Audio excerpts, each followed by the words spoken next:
Hey all, Jason Levon, priest at St. Luke's Episcopal Church in Milwaukee, Wisconsin. Welcome to another edition of Pause and Pray. One of my grandmas who lived to be 100 years old, may she rest in peace and rise in glory, loved British sitcoms. She had British roots, her mother coming from London. And when she was alive, every Sunday evening, public television would play all of these British sitcoms. Her favorite was the show Keeping Up Appearances. It aired in the early 1990s. It centered around the main character, Hyacinth Bucket, B-U-C-K-E-T, though she insisted the proper way to pronounce her last name was Bouquet, because that made her look and sound better. And the comedy of the entire show surrounds her feeble attempts to try to keep up appearances, as everything was about how things looked and what impressions she was making.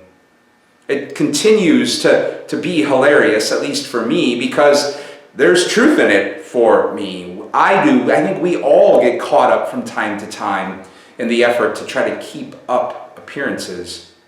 Heck, even the church can be really good at falling into that trap of just looking like a group of people trying to keep up appearances.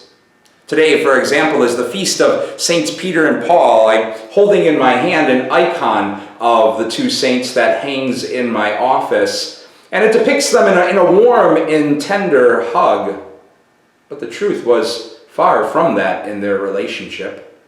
Two different figures, yes, both pillars of the church, but incredibly different in personality and in their understanding of how God was at work in the early but growing church.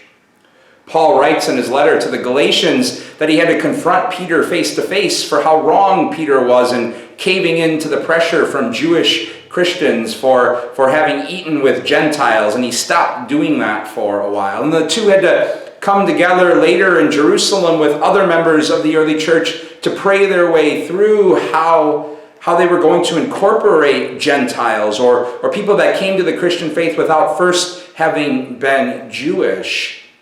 And there was no hint there that their relationship had healed in any way.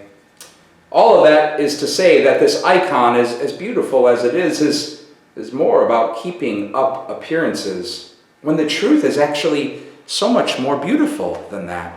That God chooses to work through the tension and mess of our lives and relationships to deepen faith. God worked through the tension and mess of the relationship between Peter and Paul to deepen the faith of the church in which we stand today.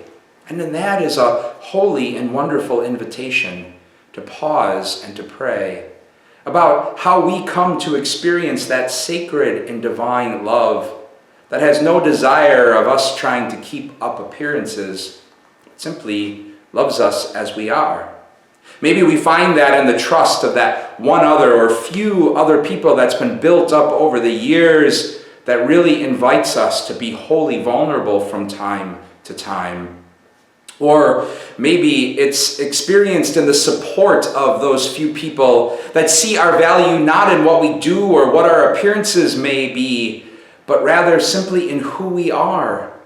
Or maybe we find it in church communities where they're totally cool with us not having everything together, having more questions than answers, more doubt than faith, and all sorts of imperfections and brokenness, but dare to claim that somehow in the midst of all of that, God is alive and at work. And in all of that, we find glimpses of the great gift that God has no desire for us to bother keeping up appearances. Because just as we are, that's more than enough for God to embrace. Happy Feast of Saints Peter and Paul. God's peace and blessings to you all.